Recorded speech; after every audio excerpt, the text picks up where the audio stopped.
Can you hear me? Is it okay? Now, I'm a little bit perplexed to speak today because it was only last week. Dashoka Maura unexpectedly, all of a sudden, asked me to give a talk to you. So I'm not at all prepared.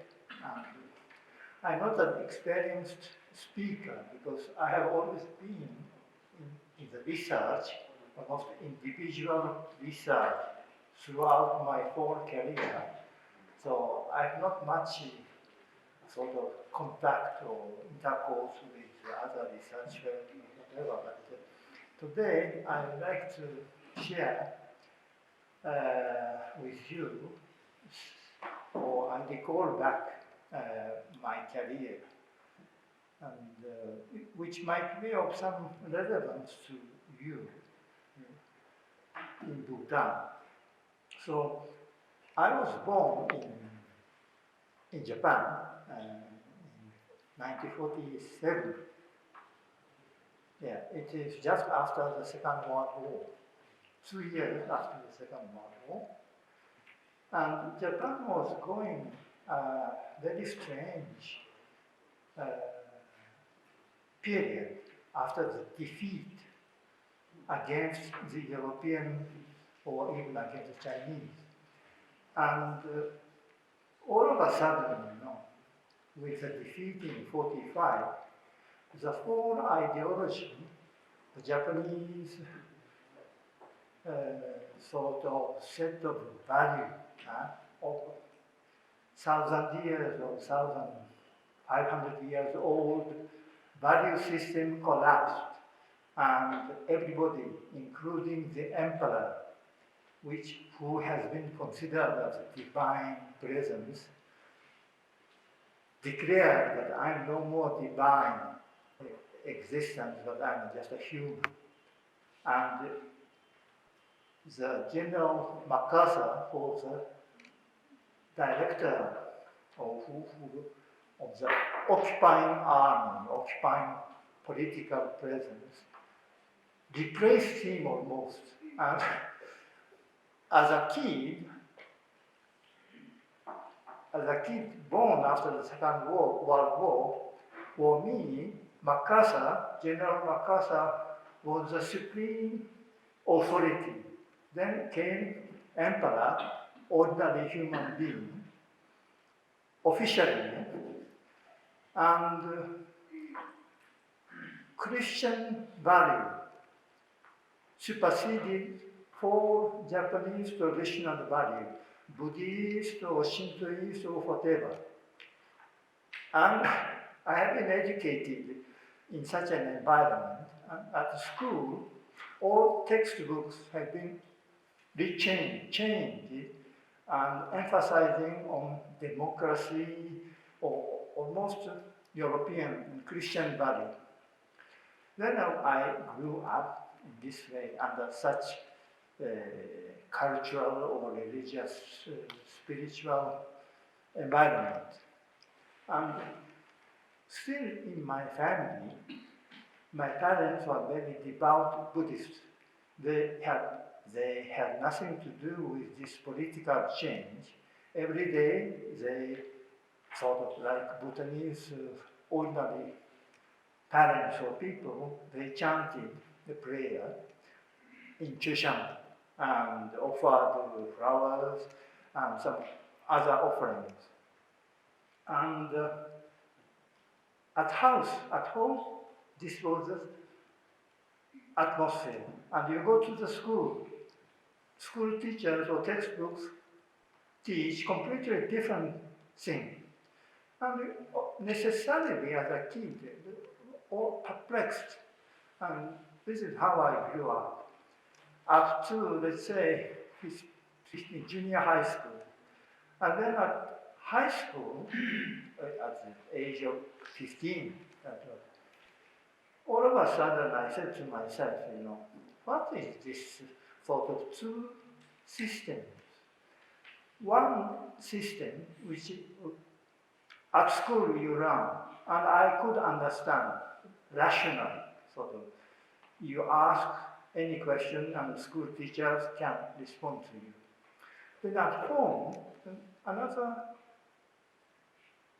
sort of value system or faith. My father every day, chanting, prayers and such. All of a sudden, I asked my father, "But what is this Buddha? You are telling every day I take refuge in the triple gem and Sepame in the Japanese name, but it's common to the Bhutanese Buddhism." And surprisingly, my father couldn't tell me who was the Buddha and what is Sepame. Because for one thing, when I say in Japan, Buddhist and Bhutan Buddhist, two completely different forms of Buddhism. Because in Japan, Buddhism is taught or brought from China, and all texts are in Chinese. Not Buddhist texts have never been translated into Japanese until very recently. Every teaching has been done in Chinese, which is an alien, foreign language, not understandable by the ordinary Japanese. And still, like my father, throughout his life, he has been chanting something, but I realized that he didn't understand the meaning. And even he didn't convince me, or he didn't give me a convincing response about Buddha himself. That really shocked me. I said to myself, my father until then was a superstar for me. He knew nothing, everything, and he could explain me everything. But all of a sudden, because he was unable to explain me convincingly this very important thing. And then it was a sort of a period or some very important step for me. And then at school, at high school, I asked my teachers who knew many things, who are high school students, teachers, in a very high existence, who taught me English and mathematics and physics and chemistry, such. But amazingly, and surprisingly, no teacher could explain me what is the Buddha, what Buddha really taught. And they all said, "Oh, Buddhism is something that you cannot understand, which is something precious, but we don't understand, because it is written in Chinese, all text." And then I went to the teacher of classical Chinese, the subject, like English and classic Japanese and classic Chinese. And I went to him. So please explain me what is Buddha or Buddhist text. Then, again, very more surprisingly, he told me, Chinese classics are one thing. Chinese classics are Confucianism. Buddhist texts, although they are written in Chinese, but not so good Chinese. That is another thing. So I studied Confucianist classical Chinese. That I understand. But classical Buddhist Chinese text, I never studied and I cannot understand. So I cannot tell you. So, teacher at high school couldn't satisfy me. So I went to the monk who come to my house every month just to chant, something that I never understood. But as he is a person who comes purposely and who preaches and who sings or chants rather long sutra text. I asked him, please explain me what is written. Amazingly, he couldn't explain me what. So after almost like this, questioning people one after the other, I realized nobody in my environment understands. And still they say, oh, Buddha's teaching, preachers, and we have to follow it. But I said to myself, how come, as they don't understand what is written, what is the teaching of the Buddha, how can they say that, oh, this is important, you should follow that? It's most of I revolted, it's disgusting, unacceptable. This is how I started my quest for the real Buddha. Then slowly I realized that Buddhist texts in Japan are all written in Chinese, not in Japanese, but in Chinese. So this is one reason why we cannot understand that. Then first I thought that Buddha was a Chinese because all his teachings are transmitted to us in Chinese. So I said, okay, if I learn well Chinese, I can understand. But after a short while, I realized these all Buddhist texts are translations. But translations from which language? It is just said, like in Tibetan or Bhutanese text, it is gyakaraketu. So in the Chinese Buddhist text, at the beginning, it is said, in the language of India, this is such. So I realized now, I understood one thing, okay. Those Chinese texts, Buddhist texts, are all translated from Indian language. Then, in India, there are many languages, and after some research, I discovered that majority of the Chinese Buddhist texts have been translated from Sanskrit. Some, and very few are translated from Pali.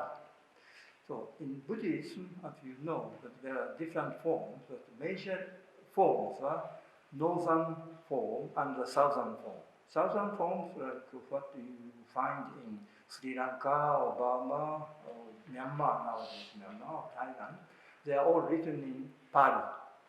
And northern Buddhism are all written in Sanskrit. So up to this I could understand, and this is how I wanted to read many texts as possible written in Sanskrit and Pali. So Pali texts, Pali canons are well defined, and it's very easy to find text and read. Even English translations are available, it's very easy. But now, once it comes to Sanskrit texts, from which all Chinese texts have been translated, amazingly or surprisingly again, there are no Sanskrit canon, which means no complete set of Buddhist texts in Sanskrit. Certain texts, only very few, maybe 100 or 200 maximum, texts are preserved in Sanskrit, but none. It means that majority of the Buddhist Sanskrit texts have been lost, no more preserved. And luckily, there is a Tibetan canon, which you know the Kanjur and Tengyur, and Kanjur has almost 1,000 texts, and Tengyur maybe 2,000.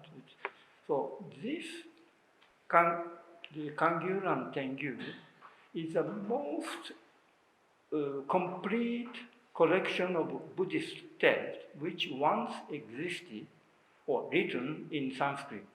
So, for the study of Buddhism in general, Tibetan canon, Tengyur, Kanjur,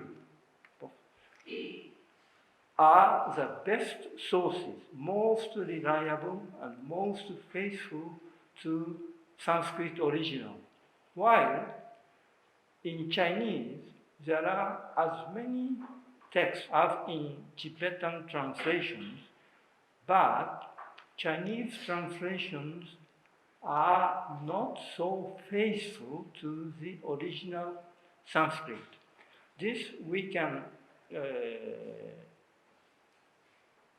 tell for sure because for roughly 100 Sanskrit texts which survived, when you compare those Sanskrit originals with Chinese translations, very often translations are not so faithful to the original. Sometimes there is a mistranslation. And all Chinese Buddhist traditions started from those translations which are not so faithful to the original, which comprises very often some mistranslation. So that is not a rather good way or good material. Being just purely from scientific or linguistic point of view, from religious point of view, this is another issue. Those Chinese texts translated in 3rd or 4th century, and since then, Chinese monks established their own, developed their own traditions, which survive till now. And the same with the Koreans and with Japanese, where the Buddhism reached in the 7th century or 6th century through Korea. So, but based on these Chinese translations, which are not so good, but which doesn't mean those traditions now over 1,000 years old traditions are meaningless because they are founded. They started from the wrong, not faithful translation. But this is a fact that we have to recognize objectively. Buddhism started 2,500 years ago in India and spread over the years to almost all parts of Asia. And nowadays, you have a variety of forms of Buddhism. And sometimes European scholars say we cannot call all these different and sometimes contradicting or quite opposite doctrines and practices under the same name of Buddhism. You should call Tibetan Buddhism like Lamaism, and in such a way. But those are all living cultural and religious traditions, but we cannot say from one criteria that this is wrong or this is not faithful to the original Buddha's teaching, whatever. We have to accept, I think, all, because each and every form of Buddhism, which has long tradition already in each and every area in Japan, and very soon already in Europe and in America also, Buddhism will have almost 100 years tradition. So we have to accept that under the name of Buddhism, we all accept. But in any way, for my purely scientific point of view, so Buddhist traditions all goes back to Sanskrit and Pali. And all this is my personal interest, which I pursued, is we can go back up to the, let's say, 2nd or 3rd century before Jesus Christ, which means about 300 years after the historical Buddha. Gautama Siddhartha became Buddha and Buddhism started. Now, the question is, do those texts, Buddhist texts, written in Sanskrit and written in Pali, and whose dates can be ascertained for sure, do they represent faithfully the teaching of the Buddha, historical Buddha? It means, can we trust Sanskrit text, even if it is 2nd century old or 3rd century old, as the genuine teaching of the Buddha? Pali texts are saying, Pali tradition says that Pali texts have been codified almost at the time of the King Ashoka, who appeared 200 or 100 years after the Buddha himself, and they have been very faithful to the original. But as far as philologically, text-wise, we can go back only to the 2nd century before Jesus Christ. It means there is a gap of 300 years between the Buddha himself and the text. Either it is written in Sanskrit or Pali. Now, more question comes. Then, did Buddha taught in Pali or in Sanskrit? Otherwise, Sanskrit Buddhist texts are the real records of the historical Buddha or not? Pali is the same. Then, now, modern research, especially philology, made a great contribution in this respect, or linguists also. We now know almost for sure that Buddha, who lived in the 5th century before the BC, and who lived in nowadays Bihar, it was then the Magadha, the kingdom of Magadha.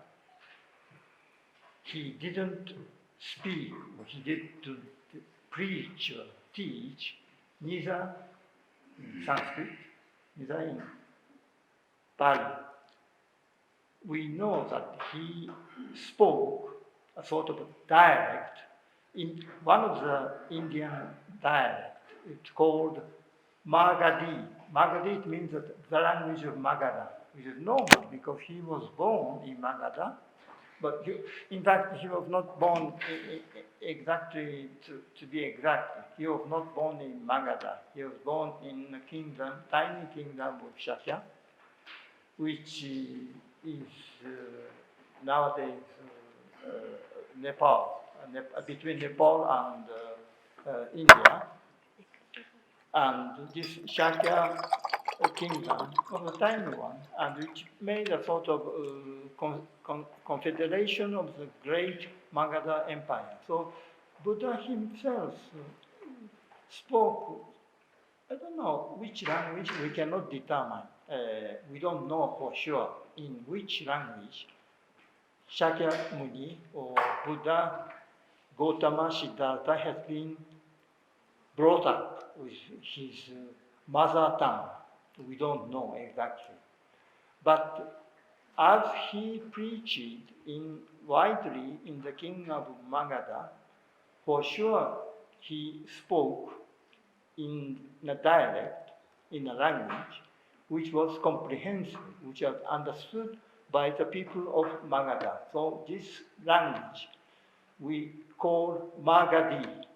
But again, if just a Magadhi is just a general term. And there is another dialect or term, very, very close to Magadhi, is Arda Magadhi. Nobody knows now. There is only one dictionary in India, a very rather big dictionary of Arda Magadhi.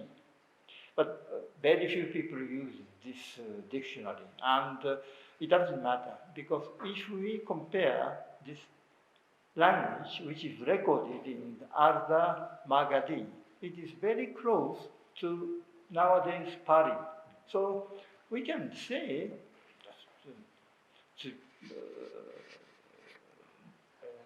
not to be so exact, but you can say Pali is the closest language in which Buddha Shakyamuni taught. So Pali represents, as far as the text goes, the oldest and closest teaching to the historical Buddha himself. And Sanskrit is another issue. The Sanskrit from which Tibetan canon has been translated is a rather sort of artificial and philosophical language, which is not meant for the common people.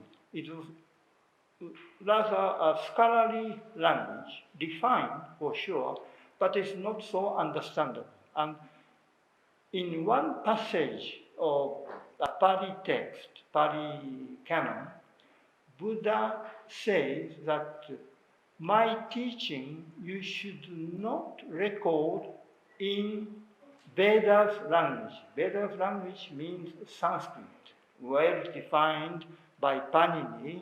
The grammar is very strict and beautiful language, but for common day usage, it is not so fit.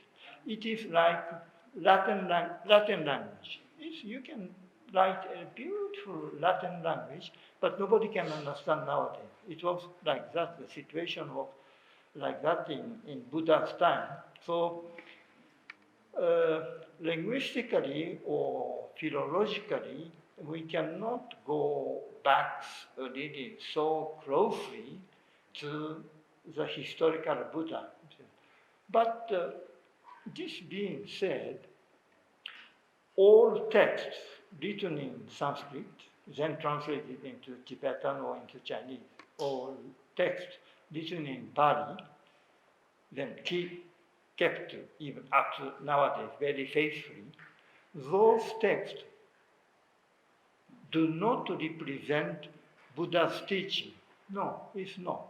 Although modified or many additions made, core of those Sanskrit or Pali texts, and then in Tibetan translation and Chinese translation, so core still contain the genuine teaching of the historical Buddha. In this way, what I think all Buddhist texts derive from Buddha himself, and it goes back to him.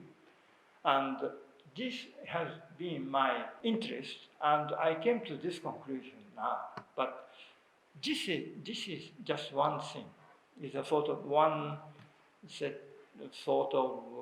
one level of understanding or research. But now, my personal interest is in how this teaching of the Buddha is relevant to us, to the 20th first century living being. It is already 2,500 years ago. So many things, even we know, but it is all no more relevant or no more applicable nowadays. Then, if this is the case with the teaching of the Buddha, that was my real question. And now, in Japan, for example, majority of the people start, oh, Buddhism is really nonsense. It is just for the funeral. It is not relevant to our daily life, how we live, what we should do. Buddhism teaches nothing.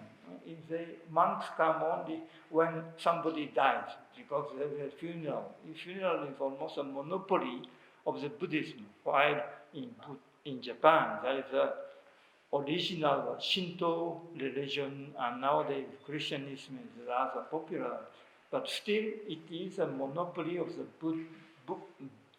Buddhist monks. And under the current situation, the circumstances, Japanese says, no, Buddha's teaching nonsense, no more relevant. So, but I'm not defending, Buddha's teaching, but I personally came to this conclusion that having read many Pali texts and old Sanskrit text, which goes back almost, we can say it almost for sure, to the Buddha himself, who lived in the 5th century before BC.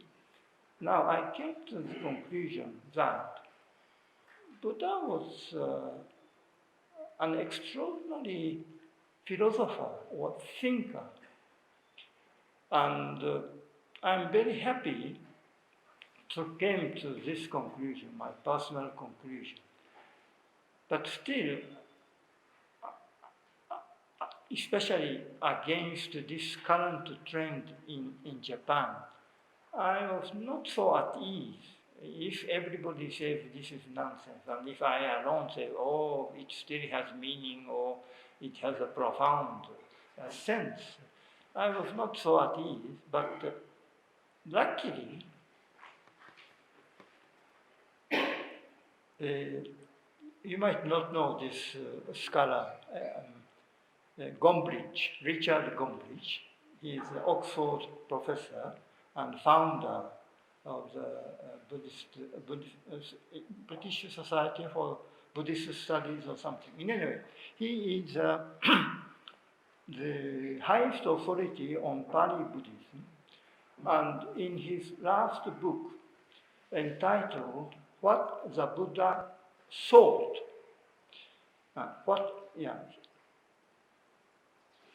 this title he decided in contrast to another title, another book written by a Sri Lankan monk called Walpura Rafra, and who wrote What the Buddha Taught. So, as this title exists, Gombrich couldn't make the same title. So this is why he decided his book to call his book "What the Buddha Taught." But in any way, this is the best book ever written, I think, on Buddha himself, and he came to the same conclusion as me. And at the beginning,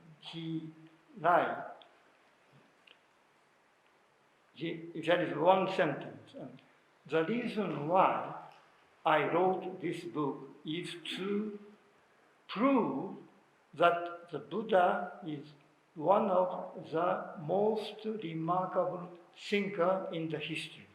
And later on, he says, he goes into details, but he said, it is a pity that Buddha is just considered as the founder of Buddhism, that's a religious teacher, and is in comparison with Jesus or Muhammad, such. But he should be reconsidered as a thinker. From this point of view, he is the most, one of the greatest human thinkers in the history, like Plato or any other.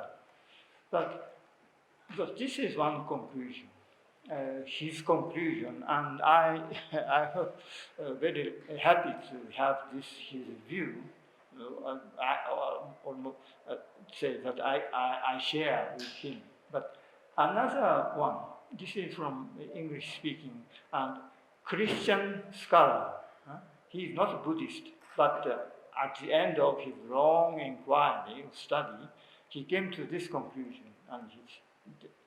And I have another happy discovery is from a French philosopher. He is still very young, but he is one of the most influential French scholars. Of course, he is born in a Christian background, but he is more and more receptive, let's say, because he still is of the Christian, culturally and religiously, of Christian background and environment. But he says that Buddha's teaching, well, Buddhism in a sense, but for him it is not a Buddhism, but he goes straight back to Buddha himself, and he says Buddha's teaching is most welcome and even most important to the current situation of Europe, where monotheist religions like Christianism or Judaism tend to be intolerant vis-à-vis other religious beliefs, and with their economic superiority, they tend to impose their value system to other people, and which he says is not a good tendency. He says that under the current situation, circumstances, Buddhism will contribute to make the world more tolerant, more respectful to each other. In this respect, he is very supportive of Buddhism, or Buddha's teaching. So these two cases I quote, but more and more, I think, appreciation will be done, and very paradoxal thing is Buddhism as it is seen, as it exists now, and Buddha's teaching. Buddha is a thinker or philosopher of 2,005 years ago. There is a sort of almost a contradiction. When nowadays people from outside see what Buddhism exists, in which form Buddhism survives now, even in Bhutan or Tibet or Japan, only the rituals come first. Of course, these rituals sometimes are very beautiful, and it's a sort of cultural heritage. But still, if it is just at the level of ritual or festivals and such, it has no relevance to the common people as to how to live, especially with this very difficult time. People are in search of guidance for their own life, how to live. In this respect, rituals and festivals of not much help. In this respect, we have to, and these almost hide the real teaching of the Buddha, which has a very universal and large appeal to the ordinary people of nowadays. So this is a paradox. Buddhism is hiding the genuine teaching or thinking of the Buddha. So I hope that this situation will change. Means that I don't deny any rituals or the festival, but we should not stay at this level. And one should go beyond or search deep inside what are hidden in the current form of Buddhism. And then you will discover, as I have done, and Gombrich or another French philosopher says, Buddhism has an extraordinary potential, and sure that you will be rewarded for this effort or for this quest. So I hope that this will be the case in Bhutan also. So I end my unilateral talk with this, and if you have any questions or any comments, now it's up to your turn.